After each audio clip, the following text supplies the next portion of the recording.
নমস্কার, পিঙ্কি কিচেনে সবাইকে স্বাগত। আজ আমি তোমাদের বানিয়ে দেখাবো ধনিয়া চিকেন। এখানে আমি 300 গ্রাম মতো চিকেন নিয়ে নিয়েছি। চিকেনটা ধুয়ে পরিষ্কার করে একটা বাটির মধ্যে রেখে দিয়েছি। এবার এই চিকেনটার মধ্যে সামান্য পরিমাণে হলুদের গুঁড়ো, হাফ চামচের থেকেও একদম কম, আর সামান্য পরিমাণে লবণ দিয়ে এটাকে ম্যারিনেট করে রেখে দেব 15 থেকে 20 মিনিটের জন্য।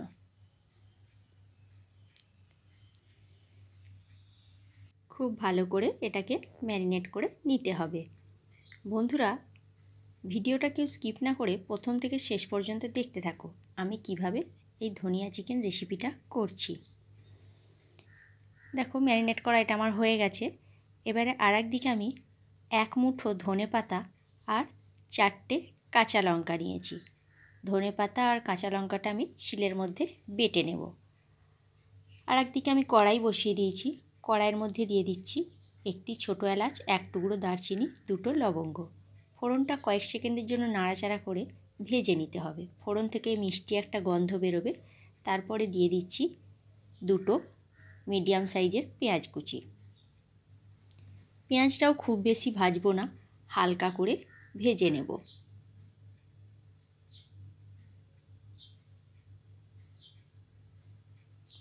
পেঁয়াজের কালারটা আস্তে আস্তে চেঞ্জ হতে থাকছে, দেখতেই পাচ্ছ তোমরা। এবারে এই পর্যায়ে দিয়ে দিচ্ছি আমি 1 চামচ মতো রসুন বাটা আর 1 চামচ আদা বাটা। আদা আর রসুনটা পেঁয়াজের সাথে খুব ভালো করে ভেজে নিতে হবে, যাতে রসুনের কাঁচা গন্ধটা চলে যায়।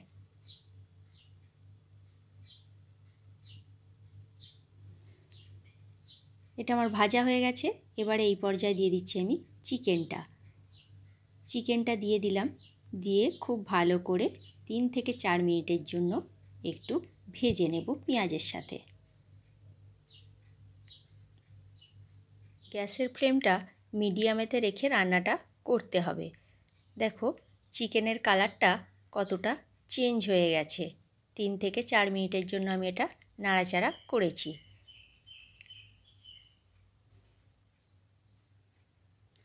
এই চিকেনটা করতে খুব বেশি সময় লাগে না। এবারে এই পর্যায়ে দিয়ে দিচ্ছি আমি ধনে বাটা। এখানে আমি গোটা ধনেকে 2 চামচ মতো বেটে রেখেছিলাম, সেই ধনে বাটাটা দিয়ে দিলাম। আর 1 চামচ মতো গোটা জিরেকে বেটে রেখেছিলাম, সেই জিরে বাটাটাও দিয়ে দিলাম। দিয়ে খুব ভালো করে চিকেনের সাথে কষিয়ে নেব। একটু সময় ধরে গ্যাসটাকে মিডিয়ামে রেখে রান্নাটা করতে হবে। বাটিটা ধুয়ে সামান্য পরিমাণে একটু জল দিয়ে দিয়েছি।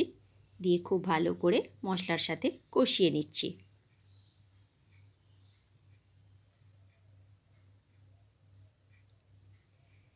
যেহেতু এটা ধনিয়া চিকেন, সেই জন্য হলুদের পরিমাণটা একদম কম দিয়েছি, সামান্য পরিমাণে দিয়েছি, আর কিন্তু হলুদ এখানে অ্যাড করছি না। এবারে দিয়ে দিচ্ছি স্বাদ মতো লবণ। লবণটা দিয়ে আবারও খুব ভালো করে একটু কষিয়ে নিচ্ছি। বন্ধুরা, আমার এই ছোট ছোট রেসিপি তোমাদের যদি ভালো লেগে থাকে, লাইক, কমেন্ট আর শেয়ার করো। আর নিত্য নতুন রেসিপি দেখার জন্য আমার চ্যানেলটি সাবস্ক্রাইব করার অনুরোধ রইল। আর যেসব বন্ধুরা ফেসবুক পেজ থেকে দেখছো, তার আমার পেজটি ফলো করে নিয়ে আমার পাশে থেকো। দেখো, খুব সুন্দরভাবে মশলাটা কষানো হয়ে গেছে, কালারটা একদম চেঞ্জ হয়ে গেছে।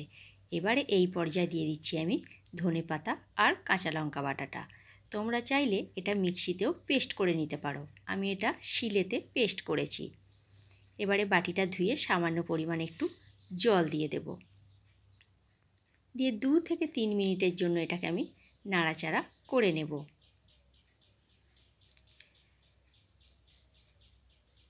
এই ধনিয়া চিকেন রেসিপিটা রুটি, পরোটা, ভাতের সাথে খেতে অসাধারণ লাগে।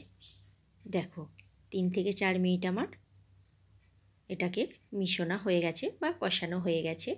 এবারে এই পর্যায়ে দিয়ে দিচ্ছি আমি জলটা খুব বেশি দেব না, কারণ মাংস কষাতে কষাতেই আমার অনেকটা সিদ্ধ হয়ে গেছে।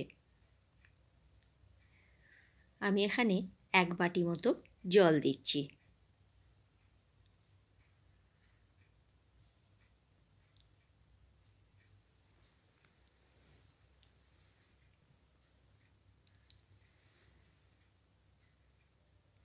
এবারে চিকেনটা আমি 7 থেকে 10 মিনিটের জন্য হতে দেব।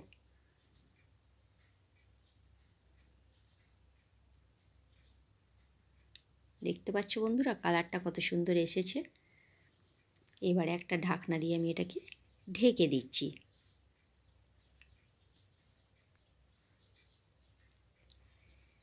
7 থেকে 10 মিনিট পর আমি আবারও ফিরে আসছি। এবারে ঢাকনাটা খুলে দেখব কতটা হয়েছে।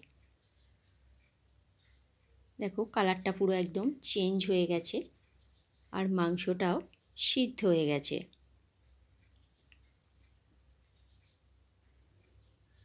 জলটা সামান্য একটু বেশি আছে।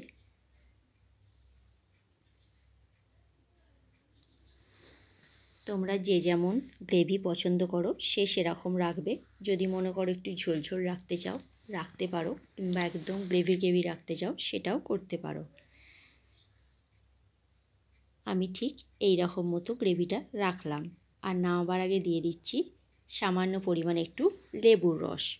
এবারে গ্যাসের ফ্লেমটাকে অফ করে দিচ্ছি, দিয়ে লেবুর রসটা খুব ভালো করে মিশিয়ে নিচ্ছি।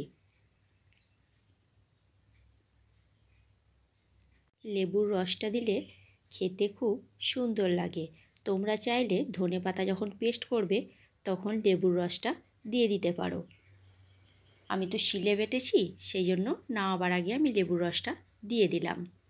দেখো কালারটা পুরো সবুজ কালারই হয়ে আছে। লেবুর রসটা দিলে কালারটাকে ধরে রাখে। আমার ধনিয়া চিকেন রেডি হয়ে গেছে। আমি এটাকে পরিবেশন করে দিচ্ছি। আজকের মতো এইখানেই বন্ধুরা, নেক্সট ভিডিওতে দেখা হচ্ছে।